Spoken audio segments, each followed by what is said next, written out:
Welcome to another episode of My Voice is a Weapon podcast. This is episode 22. And upon a lot of contemplation, because I've been listening to myself, and many times you already know, I felt like perhaps I have some sort of diction issue, or sometimes I feel like I have a speech impediment of some sort. So I've been doing some exercises, trying to listen to myself, and one of the things that I thought would be productive to actually improve here is try different accents. So I did different English accents. As you know, what I'm trying to do here, the one that I took, because I always felt like the American accent is the easiest one to understand. It's the clearer one, especially, accents from California. They're a little neutral, they're not so tanged up. They're the easiest one for everyone to understand, right? So, because I want even people who doesn't have a high level of English or language skills to try to understand what I've been saying so far. So the exercise here, as you know, this is a more personal episode here. I'm talking a little more about myself, and I figured after checking a little bit, trying different accents, because I can very well reproduce American, British, and Australian accent. Not gonna do it now, but at some point, if I have a guest and we get to the point where we're joking around or something, I might do it. But I figured, it can't hurt. But then I realized something. The issue that I had with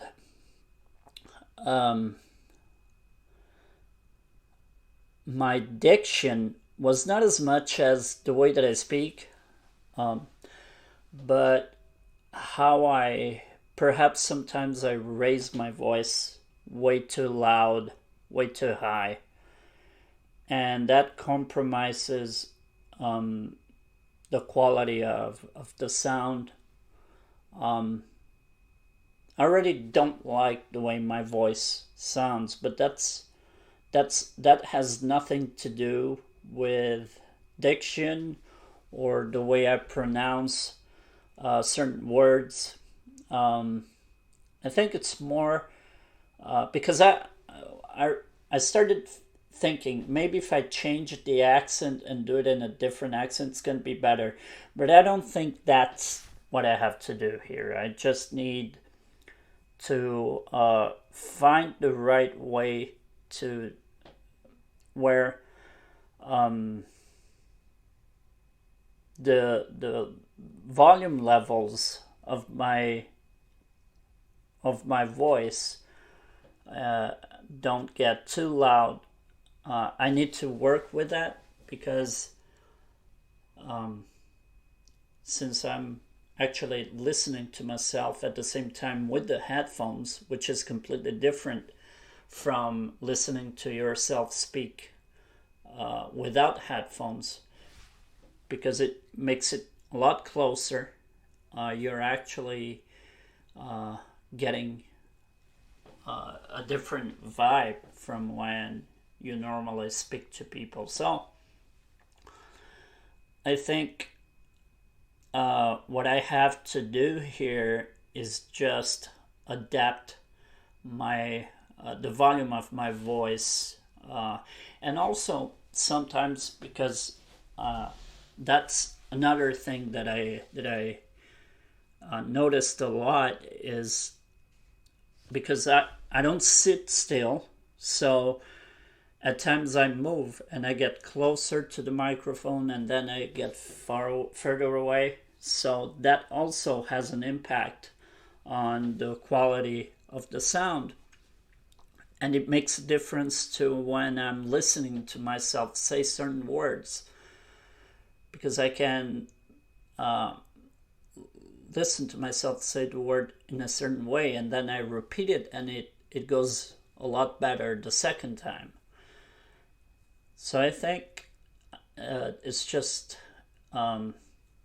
something that I need to practice,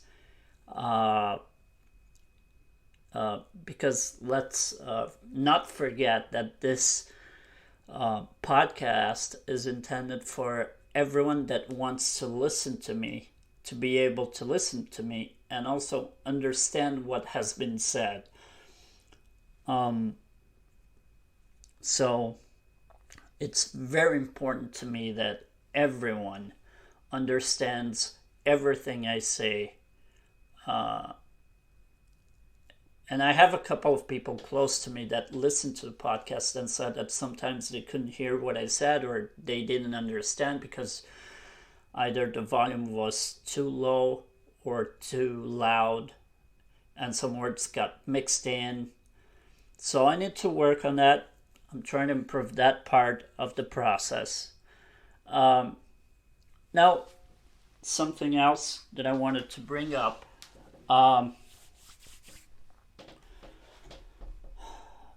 Well, that's the idea, you know. Since I started this podcast, I told everyone that the intention was at some point start doing the podcast in not only English but also a few other languages. But after contemplating a little bit, everything that this podcasting gig entails, I think that at least the first year on this podcast, it's going to be in English. Since I started this in English, I think it's appropriate to keep going with the English language. And then we'll see what the future holds, because now I'm starting to second guess myself maybe a little bit. And one of the things that I'm kind of trying to figure out how to work with is maybe the idea of this should be a podcast only in English, and then maybe create a second podcast where I can actually work with the languages.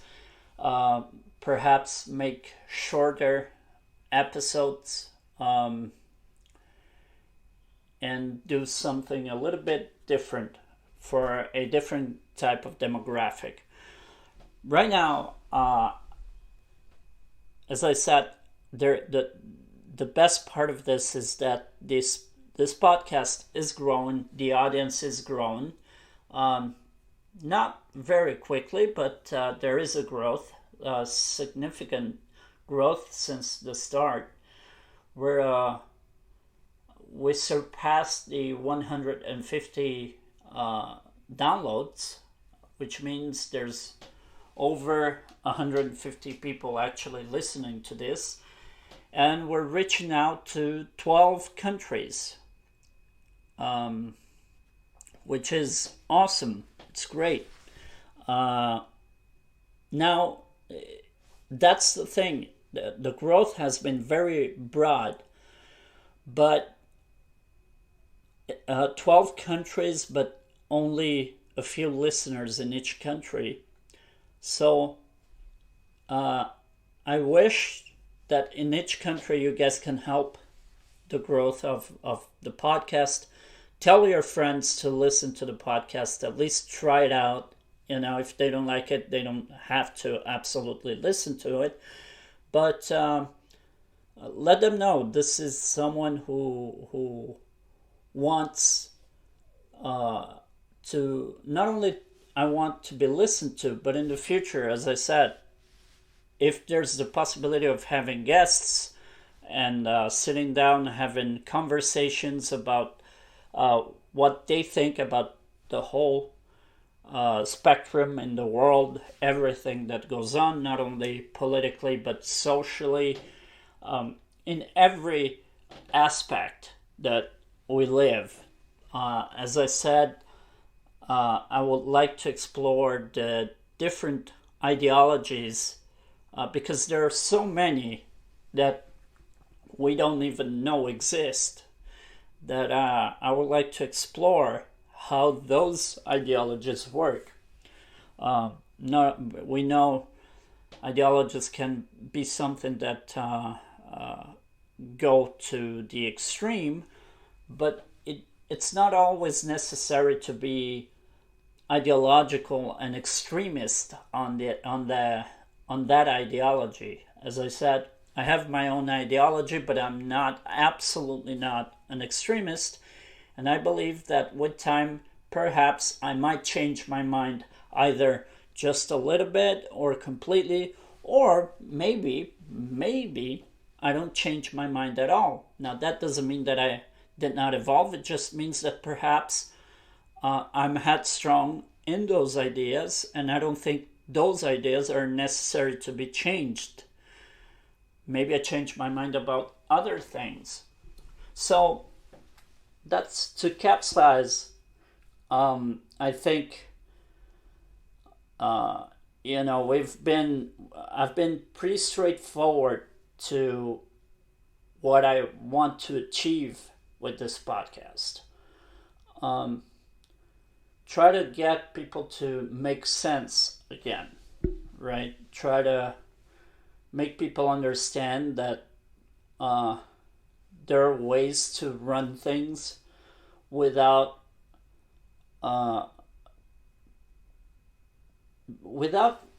caring too much about the appearance, right? Because I think I said this to nauseam already, but I'm gonna say it again because I think it's an extremely important point here. We see how states and governments run, and the way they run now is just not good for anyone, not even the people that are in power. It's not good for them, because instead of actually helping themselves, they're actually damaging their own image to the general public with this association with mainstream media and wanting to be doing appearances over and over again. And let me be absolutely clear, because mainstream media now, it's not just the newspapers and television or radio. It's all over. It's all over the internet. And when you see and listen to those people make appearances as often as they do, we realize that they're not actually doing their jobs. They're just more preoccupied with showing their little faces on TV and saying absolutely nonsensical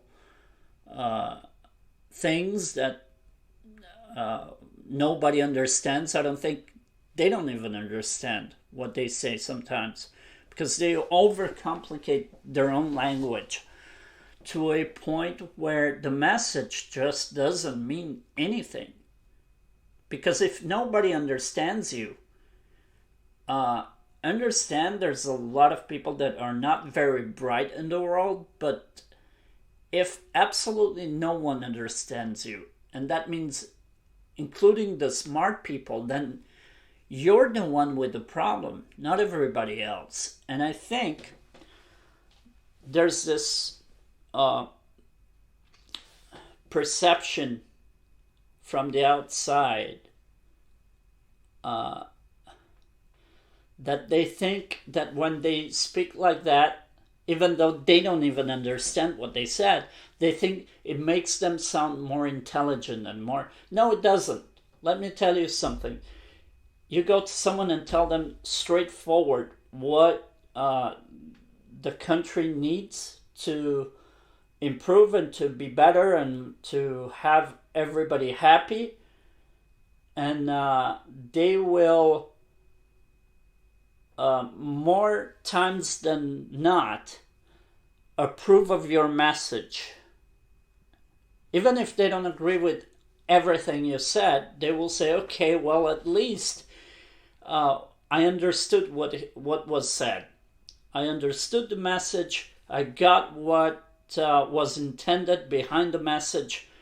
And now I can work with the things that I like about the message and with the things that I don't. And I really think that's the most important part when you are a public figure as such, like a president, a person that works for the government. As a politician, you are a public figure. Now, that doesn't mean that you have to do public appearances all the time. It means that your services are required to be done for the public, for the population. You work for me, right? And that's why there's so much confusion about taxes, and you should be paying the highest taxes because of your position. And I get it. You should have a high salary. I do understand that you have a position of high responsibility. Now, that doesn't mean that you get all the money and don't pay any taxes, and my money has to disappear every month. And every time I pay taxes, those taxes go higher and higher and higher, and yet my salary either stays the same or worse yet, gets lowered. So those are the things that we need them to work with. They really need to start thinking about how to fix those problems, because we're not going anywhere with it. It's time to change. It's time to turn the book and have people in power that don't care about social media or media appearances. They don't care about CNN calling them to say whatever they have to say. Save those media appearances for certain occasions where they might be appropriate. But don't show up every single day to say whatever you think is clever to say. Because you're thinking, okay, if I say this, who's going to understand this? I don't even understand it. And we know you don't. We know you don't understand what you just said. So don't try to bullshit us. We can smell it from very far away. It's written all over your face. And we know because once you say such a complicated sentence, anybody that comes up with a smart question makes you crippled down in front of everybody, because we can see that you don't know how to answer the question. After a question about the things that you publicly said. So, that needs to be over with. Politicians should not carry too much about doing TV appearances every day or every week. This is something they should do every once in a while when it is required. For example, if there's any sort of national emergency, then it requires you to send a message for everybody. Then you show up on CNN, Fox News, BBC, whatever. But those are appearances that are meant to be public, and therefore you should make the appearance on every media at the same time. Don't take turns doing 1 hour here, 30 minutes there, 2 hours there, 10 minutes here, 5 minutes there. Do one appearance for everyone. Like a big press conference, gather everybody around you and send a message. But be straightforward. Say something that everybody is able to understand. That's what I think should be done here. Is one of the things that we need to do is get rid of all of this appearances by politicians.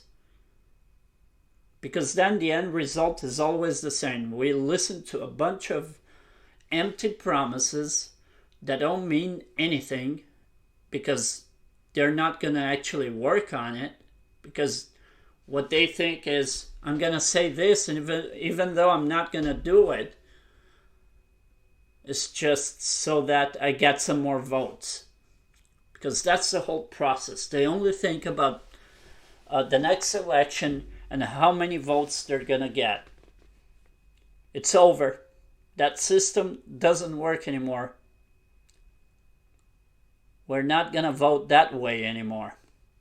It needs to change. It's completely corrupt and broken. And we want a functional democracy, not the one that is in place right now. This is not working for anyone, not even for you. Despite what you may think, everybody in the mainstream media and in positions of power right now, you think it's working for you? It isn't. Not anymore. Trust me, because you're up there now, but soon your little castle will crumble. The house of cards is gonna fall down with you inside. That's the truth. People are waking up. People are tired. Enough with the abuse of power. And it doesn't matter if it's right wing, left wing. I said this many times. It doesn't matter. It comes from all places. That's not the issue here. Everybody's the same way. They act differently, but they do the same shit. Lie, lie, lie. Say a bunch of things that don't matter, and don't actually work on the things that need to be worked on. That's it.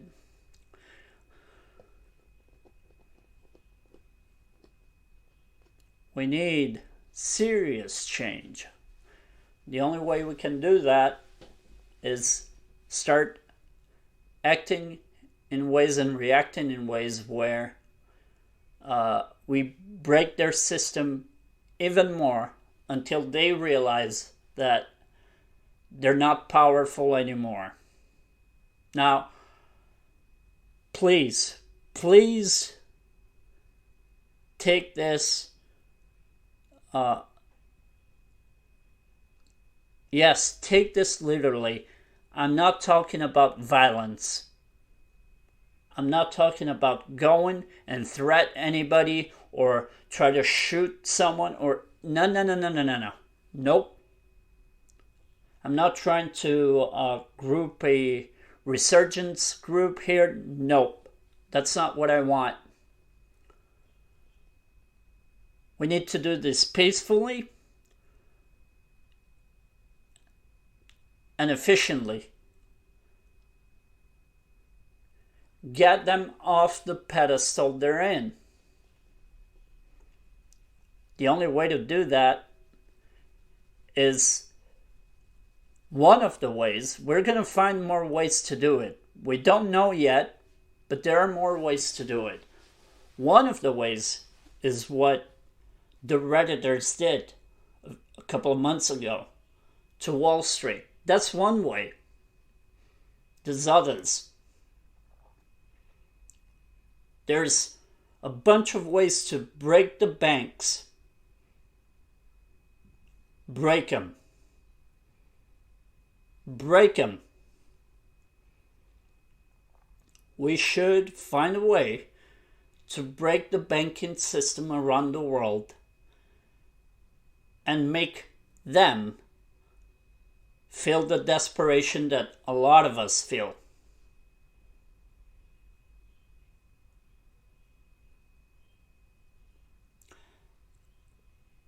We should make them feel threatened by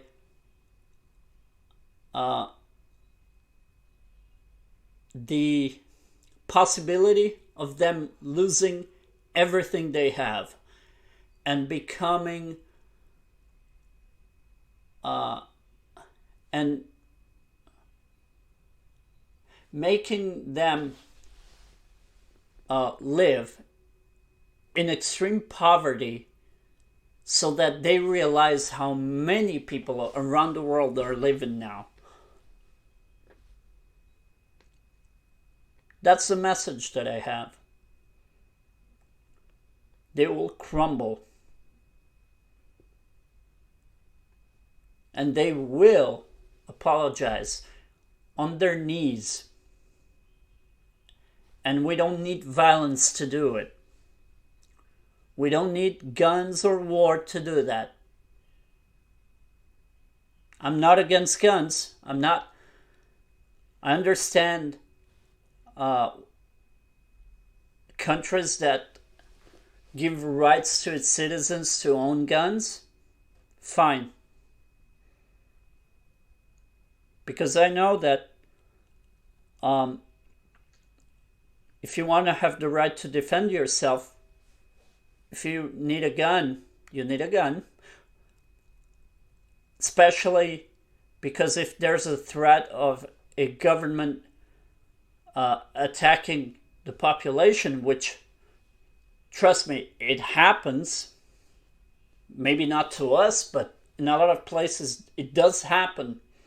They have guns and the people don't have any. How can anybody defend themselves from a government full of soldiers that are willing to kill and torture innocent people? That's why I'm pro-gun. I understand that also owning guns, there's a lot of people that own guns for the wrong reasons. I get it. I understand completely an argument against, or not against, let's put it like this. I understand an argument pro-gun control. I don't believe in it, but I understand an argument for it. As long as it has logical basis, I get it. However, I think most people that want to own guns is not just to protect themselves from anybody. They want to be able to have the guns in case something like that happens. As unlikely as it sounds, sometimes governments have bad people in power. And I mean bad people. Bad enough to actually want to do something terrible to its own citizens. So, I think there's logical argument in both sides. Guns are dangerous. Absolutely, they are. They are dangerous. Sometimes even accidents happen with guns. I get it. Now, let's not forget, guns need bullets. And you need an actual person to actually put the bullets in the gun. So we need to understand that when it comes to guns, they don't just automatically shoot themselves, right? If we own them, we have to be responsible, and we need to understand. I personally, here's maybe this is not going to make too much sense, but listen to me. I understand the argument for pro-gun, understand arguments against guns. Personally, myself, I will never own a gun. Do you know why? Because I don't trust myself with a gun. That's why. I don't trust myself owning a gun, so I will never purchase one or have one, because I know that with some of the issues that I have, I wouldn't own a gun because I know that some disaster could happen. So I don't own guns. I would never own a gun. Right? But I understand people who do. I understand. I see where you're coming from. Especially in the United States. And in some other places. I know that back in Brazil, Bolsonaro changed the laws, and now I think people can own guns, and licenses to gun ownership are a lot easier to get, because it wasn't that easy to be a legal gun owner in Brazil back in the day. That's why there's so many people owning guns illegally. It's why there's so many crime. In Brazil, if you give the population a facilitation to own guns responsibly, trust me, crime will decrease over time. And I believe it has. I'm not sure about the statistics, but I believe it has decreased a little bit. Now, granted, maybe COVID helped with that, right? But I understand both sides of the coin. I see both points, and I think they're both valid. Because I understand that owning a gun requires high responsibility, extremely high responsibility, so that gun doesn't fall in the wrong hands. And to acquire a license, you need to have a certain, background. You need to be checked before you own a gun. I do believe that as well. Some control is needed to own a gun. Don't get me wrong here. Now, I don't think that the way to control gun ownership is to actually take guns away from people. But uh, the way to require new licenses for new gun owners, that's what needs to be looked at, right? That's what needs to be studied deeply, uh, so that we avoid those all of those shootings that most times happen for no reason. And I know that there's always a reason. Okay, when I say no reason, I mean a bunch of innocent people always get dead or hurt. So that's completely unreasonable.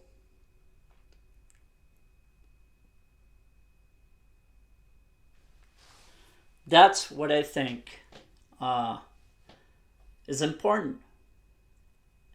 And I think that most people are actually understand also. They're most people are like me. They understand both views.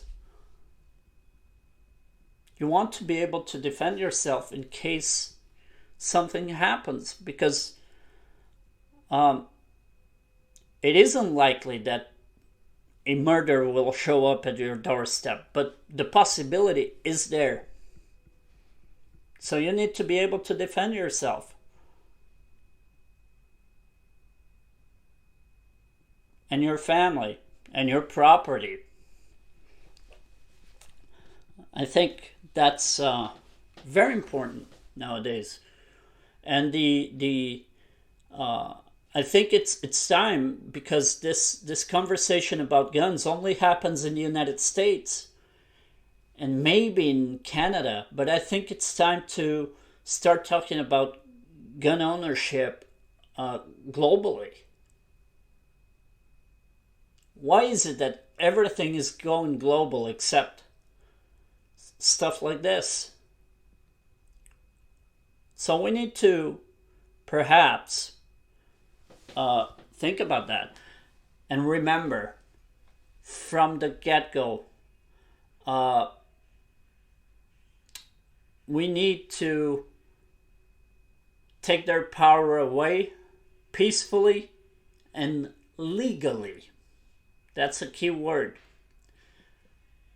Make them pay for their mistakes legally. We don't need to be violent. We don't need to... I know I spoke about very, very delicate subjects here today. And I understand guns are not toys. They're not. And I know I sound like a broken record, but once again, they require extremely high sense of responsibility. Extremely high. That's funny, because it's one of the good ways of using the word extreme in a positive way. Extreme high responsibility, it's a positive sentence with the word extreme attached to it. Think about that. Think about it. I'll give you a minute or two. Let that sink in. So the motivation for us to bring down the machine has to be good and cautious. And we don't have, and I don't want anyone to take action and put other lives in danger at any point. I need to be extremely clear with this, because I know that anybody can take whatever I say and interpret it a certain way.